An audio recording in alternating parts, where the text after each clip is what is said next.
చెప్పుడు మాటలు విని స్నేహాన్ని కోల్పోయిన వారు కొందరు. చెప్పుడు మాటలు విని సంసారాలని నాశనం చేసుకున్నవారు మరికొందరు. చెప్పుడు మాటలు విని అధికారాన్ని కోల్పోయిన వారు ఎందరో ఉన్నారు. వియ్యంకుడు చెప్పుడు మాటలు విని మహామంత్రి తిమ్మరుసు కళ్ళు పీకించాడు శ్రీకృష్ణదేవరాయలు. తన సొంత ఖర్చుల కోసం టోపీలు కుట్టుకునే ఔరంగజేబు చెప్పుడు మాటలు విని అధికారం కోసం కన్న తల్లిదండ్రులనే బంధించాడు.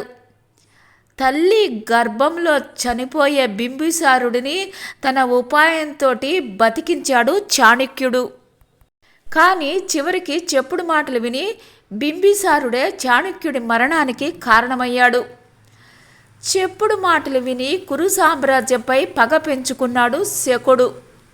అదే శకుని చెప్పుడు మాటలు విని ధృతరాష్ట్రుడు పాండవులపై యుద్ధం చేసి సర్వం కోల్పోయారు కౌరవులు.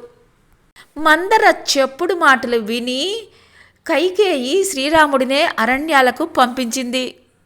చెప్పుడు మాటలు విని రావణ బ్రహ్మ అంతటి మహాజ్ఞానే సీతమ్మ తల్లిని అపహరించాడు.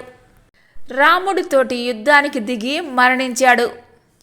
చెప్పుడు మాటలు విని స్నేహాన్ని కోల్పోయిన వారు ఎందరో ఉన్నారు.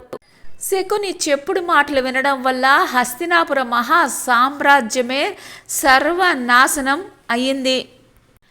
మనతోనే ఉంటూ చెప్పుడు మాటలు చెప్పే శకుని లాంటి వాళ్ళతోటి అప్రమత్తంగా లేకపోతే ఎంతటి వారికైనా అపజయం కలుగుతుంది.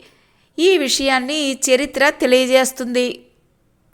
పురాణాలు చెప్తున్న నగ్న సత్యం ఇదే.